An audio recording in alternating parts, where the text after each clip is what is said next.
presented by Adya Arnav Entertainment एक जारी। बड़ा निक लागे लू पहिर के तू कंगना, बड़ा निक लागे लू पहिर के तू कंगना। डीजे विकास, डीजे विकास। हमके बनाला रानी अपना तू सजना, बड़ा निक लागे लू पहिर के तू कंगना, पहिर के तू कंगना। हमके बनाला रानी अपना तू सजना, रोज रोज पूजा करे बैठा के अंगना, बैठा के अंगना।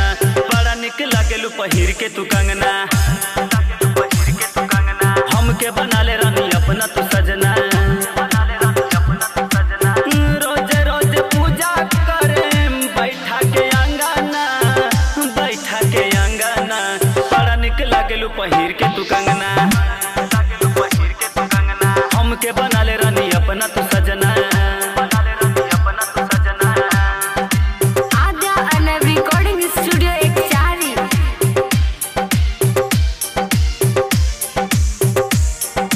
डीजे विकास, डीजे विकास।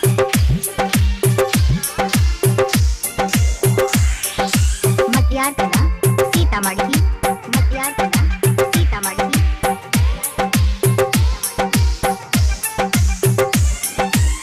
सबसे बनावले बातों के भगवान हो, हमरे खातिर भेजले बातों के हिंदुस्तान हो, फुर्सत से बनावले बातों के भगवान हो, हमरे खातिर भेजले बातों के हिंदुस्तान हो। जब जब देखी रूपवा तोहार मनवा में आवेलू तू ही ख्याल, जब जब देखी रूपवा तोहार मनवा में आवेलू तू ही ख्याल। सुना ये रानी हमार बन जा सजनिया, बन जा सजनिया। बड़ा निक लागेलू पहिर के तू कंगना, हमके बना ला रानी अपना तू सजना। आद्या अर्नव रिकॉर्डिंग स्टूडियो एक जारी।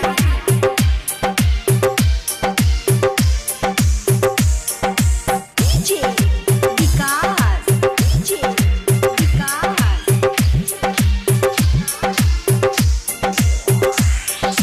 मटियारकला सीतामढ़ी, मटियारकला सीतामढ़ी।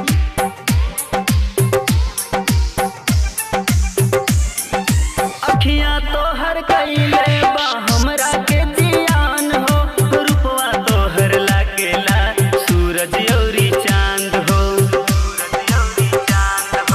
अखियां तोहर कइले बा हमरा के जियान हो, रूपवा तोहर लागेला सूरज औरी चांद हो। का कहीं कैसे जियत बानी हम, देखल बिना नहीं लगे मोर मन। अब ता तोहर सहारा बसनम, नाही त एक दिन मर जाए हम। गोपाल दीवाना के तू बन जा सजनिया, बन जा सजनिया। बड़ा निक लागेलू पहिर के तू कंगना,